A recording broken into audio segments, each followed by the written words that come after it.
Thank you all so much. Thank you all for being here. Thank you to Don Carlin, to George Martinez. Thank you for your awesome work. Thanks for everybody who made this happen tonight. Thanks to the New York Green Party.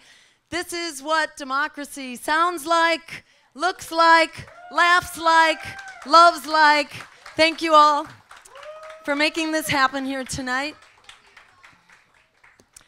And this really is a historic moment, and it's been a great night. I'm not going to make it too long, but I just want to say a few things because it is such an amazing journey that we've been on, and I can't think of a better person to go from the jailhouse to the White House with than Sherry Honkala.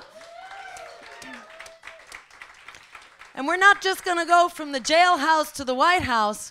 We're going to turn the White House into a greenhouse, and the world will be better for it.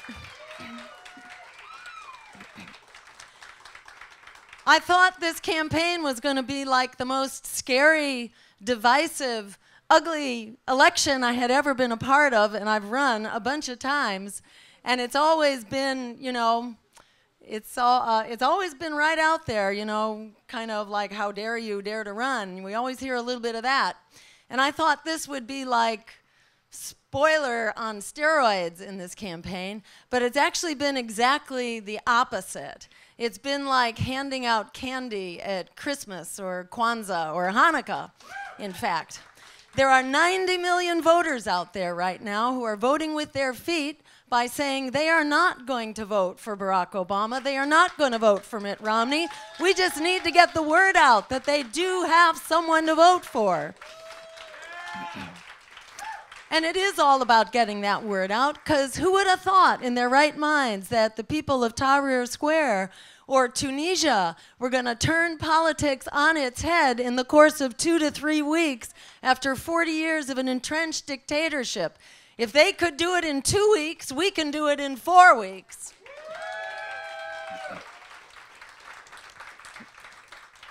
But seriously, there are 36 million students and recent graduates who are basically indentured servants out there. You'd think that students and the younger generation must be public enemy #1 for all the bandwidth that they are getting in this election. How much do we exactly hear Mitt Romney and Barack Obama talking about ending student debt, which is what we're going to do, making public higher education free, which is what we're going to do, ensuring that everyone has a job, putting an end to unemployment in this country, creating 25 million jobs, and a Green New Deal to permanently put an end to unemployment. That's what we're going to do. And while we're at it with those 25 million jobs through the Green New Deal, we not only jumpstart a real recovery, not go back to that same old Wall Street baloney, you know, an economy for the 1%, the hype that's not a real economy, it's a financialized fake economy. We're going to create a real local economy that puts people first, an economy that works for everyday people, and it actually makes wars for oil obsolete because it creates green energy right here at home. And of course, it puts an end to climate change, which is the other thing we got to do, because as you know, climate change isn't that thing 100 years from now, or 50 years from now, or 10 years from now. It's happening right now, far faster than even the most optimistic science predicted, or I should say than even the most pessimistic science predicted. It's far worse. Even that pessimistic science is proving far too optimistic, which is why we need to declare a national state of emergency and enact the Green New Deal right now. And for people who say, you know, oh no, how could we? You know, how could we stand up and actually vote for a third party? How can you do that? So let me back up and say, we all need to be in this election like political therapists and help our friends who are in an abusive political relationship break up with that abuser and get their lives back on track. Because, you know, people go around and they give the excuses of that political abuser. It's like, oh, he really loves me in his heart. I know he does. He didn't mean to take away my job and my home and my college education and my credit worthiness and all the rest. You know, he didn't mean it. It's just that, you know, the Republicans made him do it. It'll be better next year. Or it was my addiction. You know, it was that addiction, not in this case to some substance, but to that money, you know, from the PACs and the super PACs. So we can help our friends out by doing a little reality test with them and actually clarifying that there's a difference here between the walk and the talk. Now that it's election time, we're hearing all that warm and friendly talk again, you know, about how, well, we're all in this together, and, well, it's really getting better. Just hang in there a little bit longer. Well, it's true. If you are a CEO at General Motors or with Goldman Sachs, it is getting better. If you're in the 1%, it's getting quite a bit better because corporate profits and CEO salaries and bonuses have never been better. But for ordinary working people, well, actually, we're kind of accelerating in the wrong direction, under Democrats as under Republicans.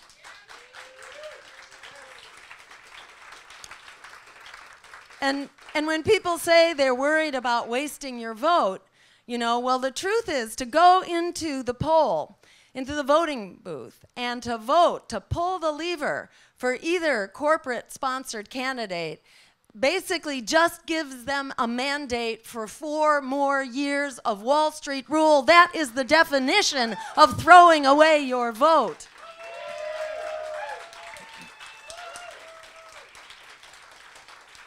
And, you know, sometimes a little bit of reality testing helps when people are in abusive relationships. Sometimes it actually helps to sit them down and just run through the laundry list as quickly as you can. Wall Street bailouts, $700 billion under George Bush, but $4.5 trillion in dollars already dispersed and another $16 trillion in zero-interest loans given away to Wall Street. So the Wall Street bailouts went ballistic under Barack Obama. They did not get better. And in fact, there's another one going on right now that you may have heard about, this third quantitative easing. It's the 4th bailout for Wall Street. Enough already. It's time to break up the big banks and bail out the students instead.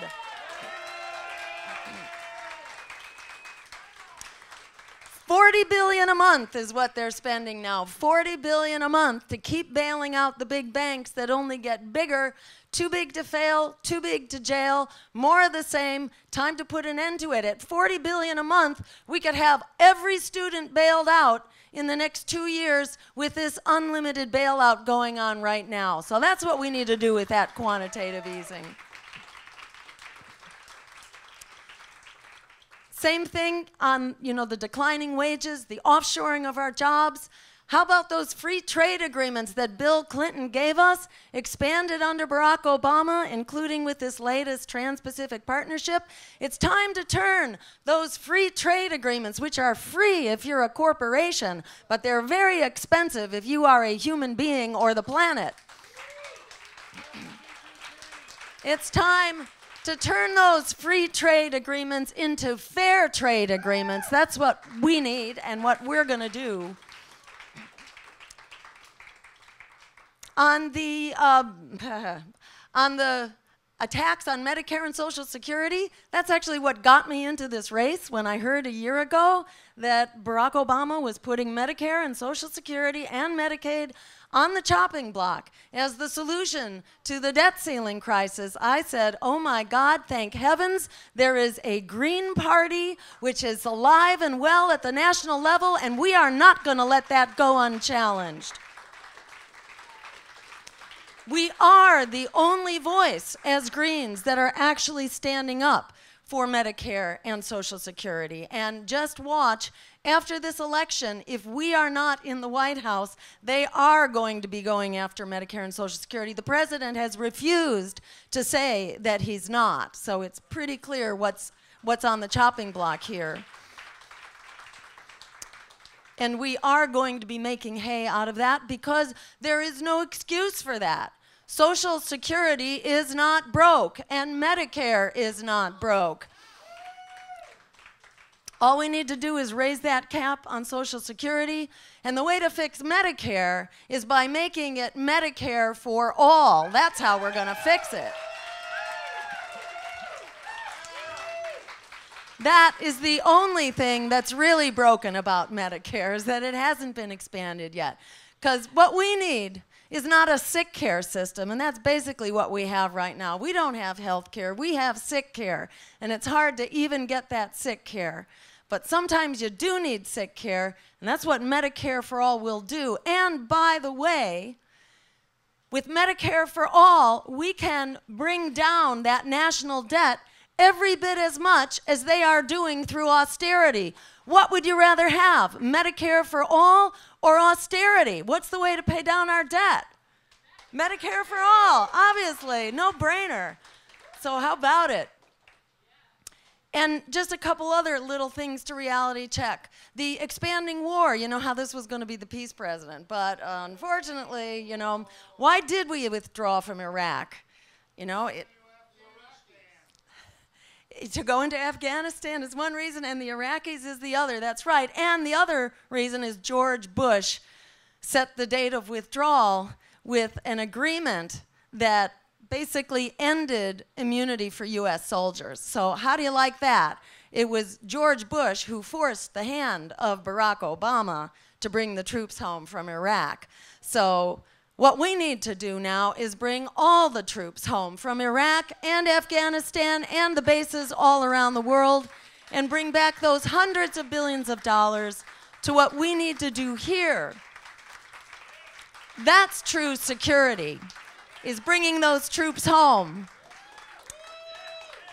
And we need to cut that military budget in half. It's been doubled over the past 10 years. Did we get to be twice as secure? I don't think so. With all that blowback going on around the Middle East, it's pretty clear. Dropping bombs on weddings and funerals from drones is not a good way to win the hearts and minds of the Middle East.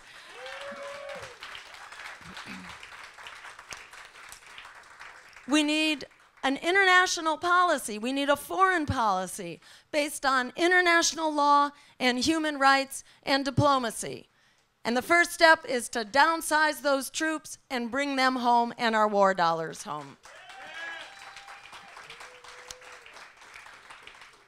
I'll just say a few more words about that Green New Deal because it really is our ticket out of these twin emergencies, the unemployment emergency and the climate emergency. These are truly emergencies. We should have nothing less than a Marshall Plan. This is what a Manhattan Project really ought to look like. During the Second World War, you may have heard, or maybe you were there, they actually converted car factories into bomber factories to run the war. Well, now it's time to convert those bomber factories into solar factories and wind factories and to solve this real emergency now in a war on climate change. So these are things that the American people support. And one last thing, the Green New Deal, it's not only a win for jobs, a win for climate, a win for making wars for oil obsolete.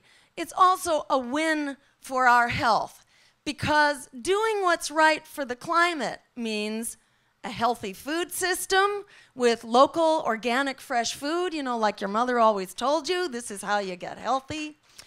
It's a transportation system, a public, energy-efficient, clean energy transportation, including safe bike paths and safe sidewalks so we can walk and bike to school and work and to college.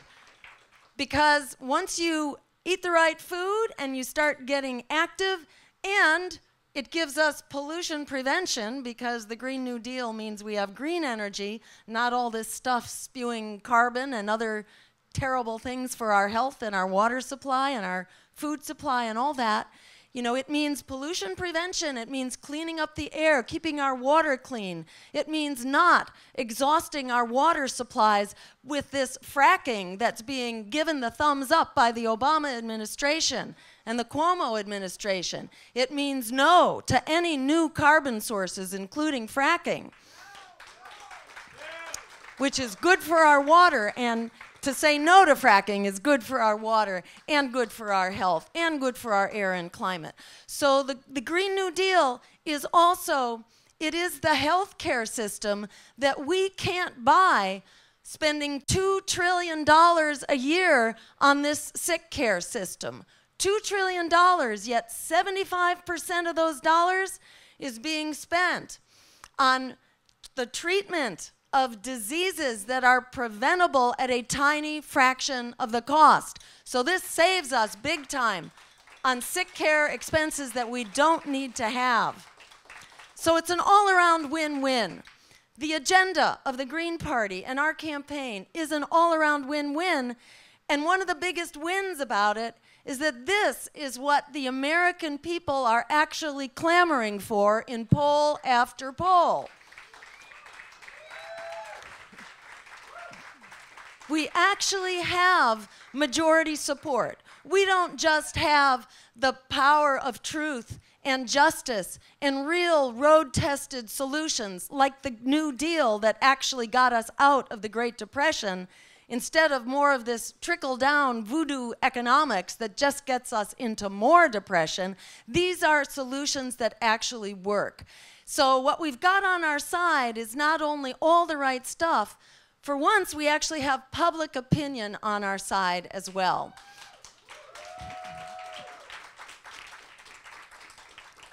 And as Alice Walker says, the biggest way people give up power is by not knowing they have it to start with.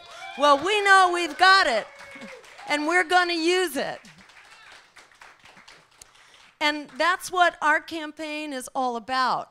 It's about turning this politics of fear that's been told us we don't dare stand up into the politics of courage, because that's what has always led us forward. A social movement.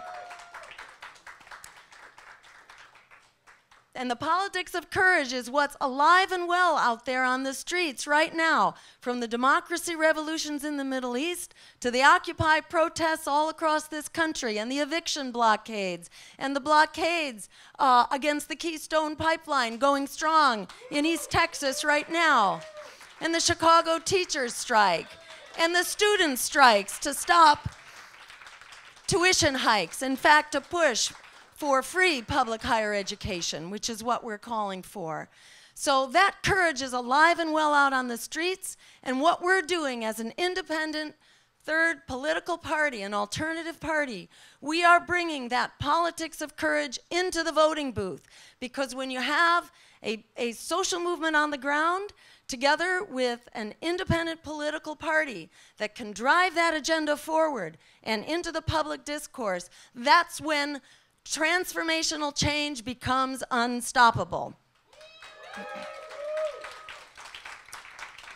So, as you know, we've already made history in getting on the ballot for 85% of voters and in winning federal funding, federal matching funds in this campaign as a first. Thank you for that.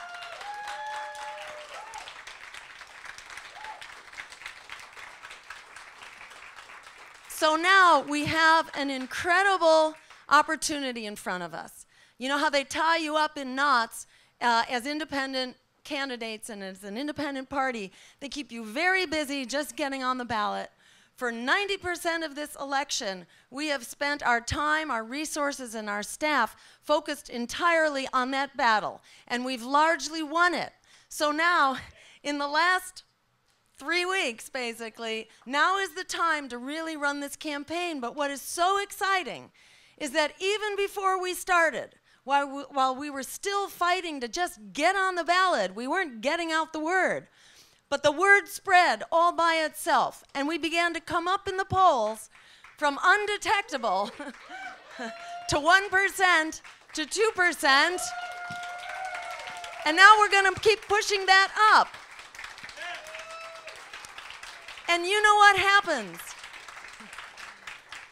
Because if we can double that again and get from 2% to 4% plus a little more, if we can get to 5%, it would be absolutely staggering. Look, even at 2%, it's nothing less than miraculous, and you should all be proud of having done that. If we lock in at 2%, this is better, this is like 20 times better than what we've been able to do as the Green Party in the last decade. So 2% is a terrific achievement. We need to lock in. But if we can double it, plus a little bit, and get to 5%, we are on the ballot from the minute we hit the ground. We are running.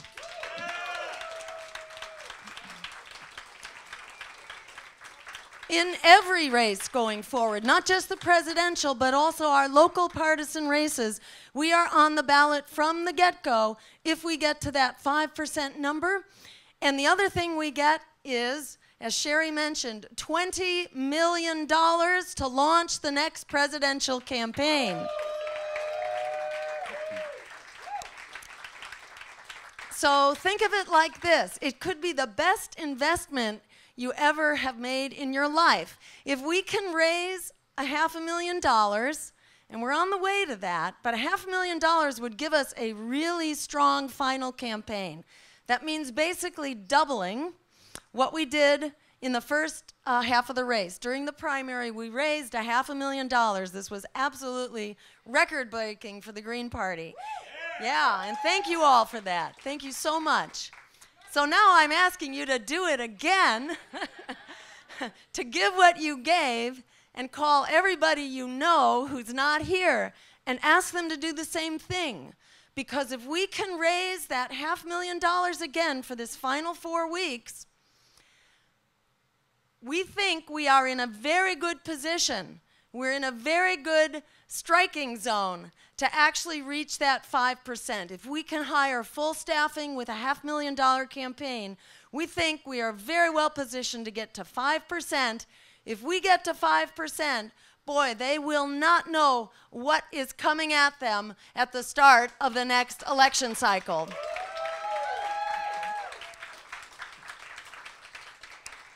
So it means if you can contribute $5, you're a hero. If you can contribute $50, you're a hero.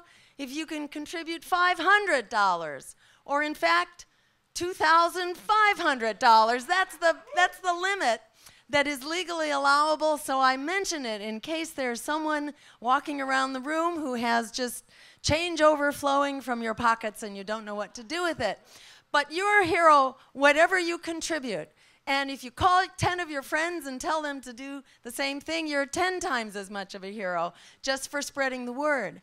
And that's the other thing that all of us can do, because there really are 90 million people out there that are waiting to hear about this campaign. And that includes 36 million students and recent graduates who are indentured servants until they hear about this campaign. And they, as you know, are very well positioned to get the word out. No one is better networked, better at Facebook and Twitter and all that to get the word out. And by the way, for Facebook, it's just Jill Stein. For Twitter, it's at Jill Stein 2012. And our website, as you probably know, is jillstein.org. If you go to the website and you get the newsletter, sign up for the newsletter. It's a great way to get the word out. Because if we go viral, if we get the word out, we can completely transform politics. In this election, think about the people in Tahrir Square. No one in their right mind expected that they were going to boot out the entrenched military dictatorship that had been there for 40 years, but they decided as young people, they did not have a future with the status quo. They got up. They went out and they said, we are going to own this country and make it a democracy and take our future back. And that's what we can do now. In this election, we have an opportunity like we never have had before. We are at the breaking point for people, peace, the planet, our democracy, our civil liberties, the climate, you name it. The clock is ticking, but we have the power in this election to get the word out at a time when people have been more hungry for exactly what we're offering than ever before. And it is a win. It's a win for us no matter what. If we turn the White House into a greenhouse and we win the office, well, that will be totally awesome. But if we don't do that, if we fall short, you know, if you're ever going to win it, you've got to begin it. And it is a win. It is a win simply to regain our political voice and our political courage so the world knows that in the United States of America, the people have returned to the political stage once more, and we can turn that breaking point into a tipping point and take back our democracy and the future we deserve. Thank you all so very much for being here. Thank you.